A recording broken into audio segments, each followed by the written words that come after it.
माब्लाबा नोङो गावखौनो गोथौ हाखराव गोग्लैबाय बिदि मोनदों नामा? जे नोङो जोबोद खस्थ' खालामो नाथाय जेसेबां खस्थ' खालामदों बे एसेबांनो नोङो हाखर गोथौसिनावसो गोग्लैदों बिदि मोनबाय नामा? जुदि मोनबायब्ला नैबे खोथाखौहाय गोसोआव लाखि। जोङो जेब्ला बिल्डिं न' बानायो बे समाव फार्स्ट जोंनि खामानिया मा जायो? जोङो हायाव हाखर खालामग्रोयो। बे हाखरा बेसेबांनो गिदिर जागोन जेसेबां गिदिर जोंनि बिल्डिंआ जागोन। 3 थाला 4 थाला 5 थाला बिल्डिंब्ला बे हाखरा देरसिन जागोन। मानो होनोब्ला बेनो फाउन्डेसन, बे बिल्डिंनि गासैबो जेसेबां गिलिर जागोन बिल्डिंआ वेट बेखौ बे फाउन्डेसनानो रुजुननांगोन।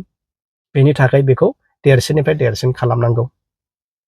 बेनिखायनो जानोबो हागौ नैबे जे नोंनि जेंनाफोर नोंनि लाइफआव दङ बेफोरो फाउन्डेसनसो नोंनि थाखाय देरसिन मोनसे मिजिं दङ एबा नों मोननांगौ दङ जेनि थाखाय नोंनि फाउन्डेसना स्ट्रं जाग्रोनांगोन। बेनिखायनो जों माब्लाबाबो हपलेस एबा निराश जानो नाङा।